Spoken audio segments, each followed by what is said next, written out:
Hi guys, my name is Jordan. I am the owner of Lapis Lotus and the author of 3 poetry books.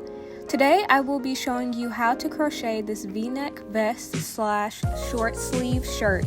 Starting off, you will need a measuring tape, a 2.25 millimeter hook, size 1 or fingering size yarn, a pair of scissors, and possibly stitch markers. The stitches you will need to know are US double crochet, back loop only, foundationless US double crochet, and US single crochet.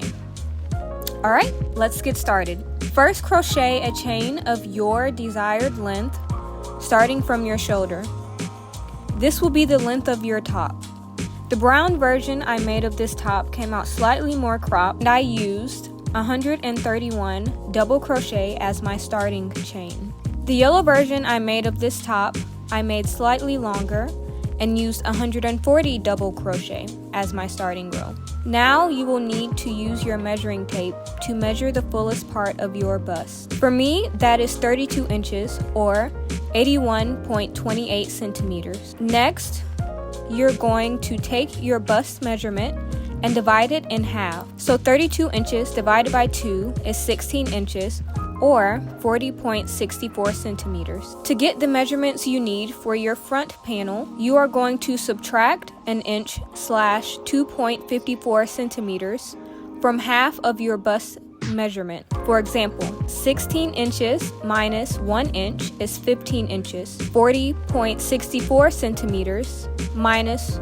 2.54 centimeters is 38.1 centimeters. Now we're going to divide 15 inches in half, which is 7.5 inches. 38.1 centimeters divided in half is 19.05 centimeters. These measurements tell us how wide each half of our front panel needs to be before we start to create the V part of our V-neck. Next, we need to establish our gauge, which is how many rows of double crochet, back loop only, will equal 1 inch / 2.54 centimeters, and how many double crochets equal 1 inch / 2.54 centimeters. If you are using the same hook and yarn size I am using, then it will be approximately 5 rows of double crochet equals 1 inch or 2.54 centimeters, and approximately 8 double crochet equals 1 inch or 2.54 centimeters. We are now going to multiply 5, the number of rows that equal an inch / 2.54 centimeters, by the measurements we got when calculating the halves of our front panels. So for me, 5 rows of double crochet back loop only multiplied by 7.5 inches equals about 37. 37 rows of back loop only double crochet is what I will crochet before reaching the V in my V-neck.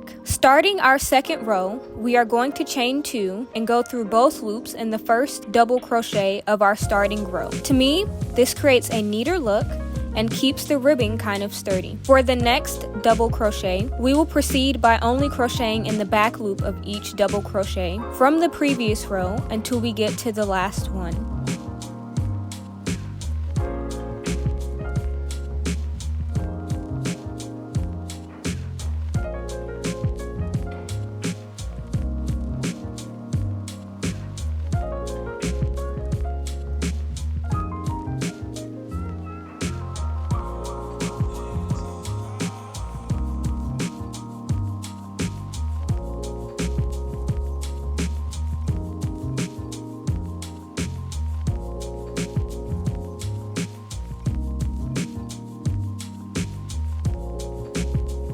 Once we get to the last double crochet, we will go through both loops again. We will then chain 2 and repeat this process of only going through both loops in the first and last double crochet of the row, and doing back loop only double crochet for the rest of the row. Repeat this pattern until you reach the number of rows you calculated that you need to crochet before reaching the V part in your V-neck. Again, for me, that was 37 rows. Once you've finished your final row, chain 2 and go through both loops in the first double crochet. We are now going to continue to go through both loops until we reach the point at which we want our V to fall. For me, that number is 64 regular double crochets going through both loops. For this part, I recommend holding it up against yourself to see how low the V-cut would be. Once you've finished double crocheting as far up as you'd like, we will start the V. This part is probably the most difficult part of the pattern for me to explain.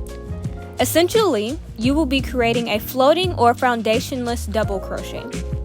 Go under the yarn and wrap it around your hook. Go through the center of your last double crochet. This should look like going under 2 loops that sort of form a V.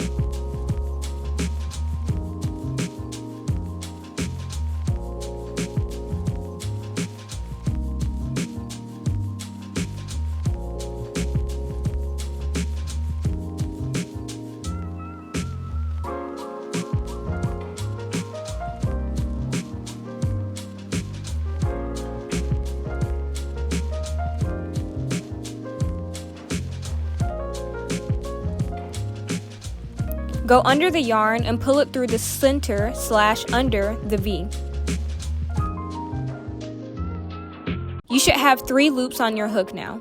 Go under the yarn, pull through 1 loop. Go under the yarn again, pull through 2 loops.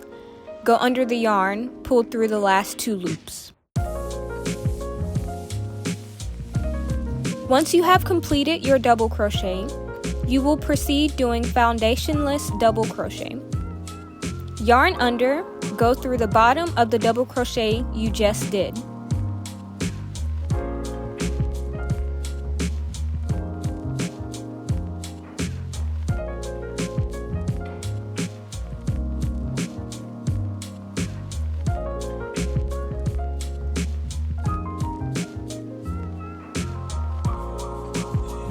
Pull the yarn through the 2 loops that make up the foundation of the previous double crochet.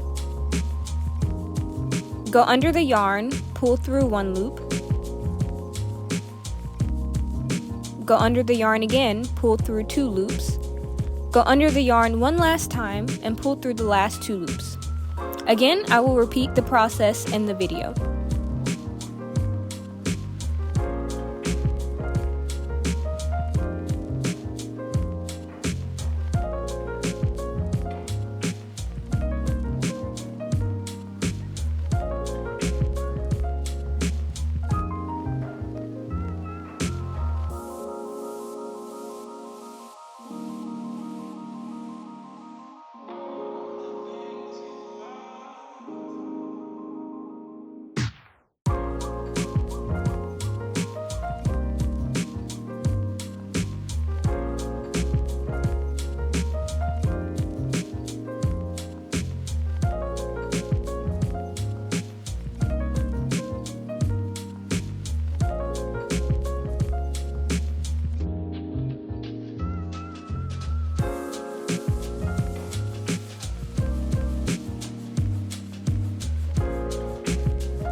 Repeat your foundationless double crochet until you have an equal number of double crochet on both sides of your V. For me, that was 76 foundationless double crochet in total. When you finish your last foundationless double crochet, chain 2 and go through both loops of your first double crochet from the previous row.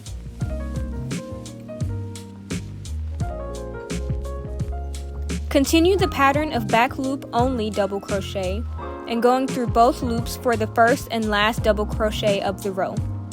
until you have the same amount of rows on both sides of your V. If you end your row at the top of your project where the neck of your V is, go ahead and do 2 single crochet rows across the top of the rows you just finished.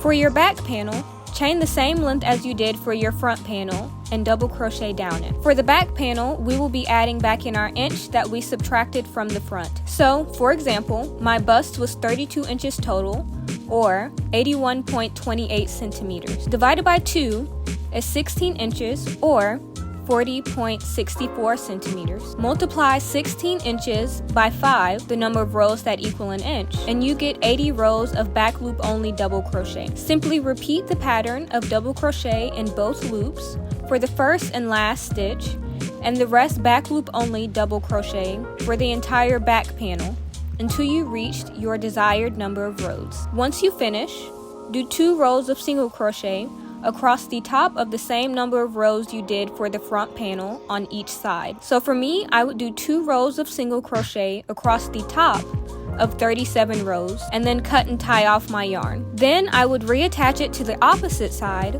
and do the same thing,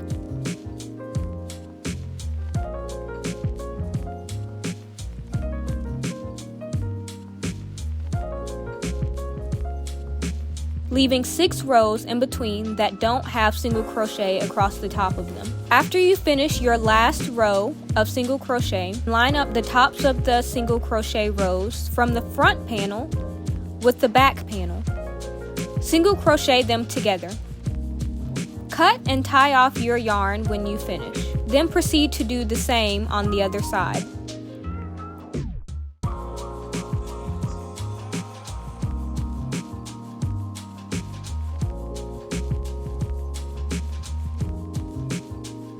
Next, you will need your stitch markers. Place your head through the neck hole and see how far down you want your armholes to stop. Place a stitch marker at that point. After taking the project off, line up the edges of the front panels and the back panel.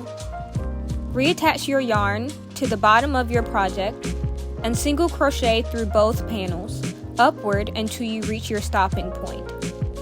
For me, I ended up crocheting the sides together using 94 single crochet in total. Do this on both sides of your project, cutting and tying off the yarn when you're finished.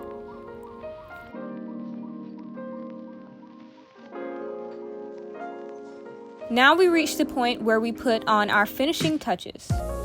Do 2 rows of single crochet around the entire bottom of your project. Do the same for the armholes, making sure you're single crocheting into the border rows on the shoulders as well. If you'd like, you can do the same with the neck hole. However, I like the way mine looked without a single crochet neckline, and I was also too lazy to do so. Make sure to cut, tie, and weave in all of your ends when you are finished. And there you go. I hope you all enjoyed this free tutorial and that it was easy to follow along with. Please leave feedback in the comments and make sure to like, follow, share, and subscribe for more crochet tutorials and other non-crochet related videos that I'll be posting. Thank you.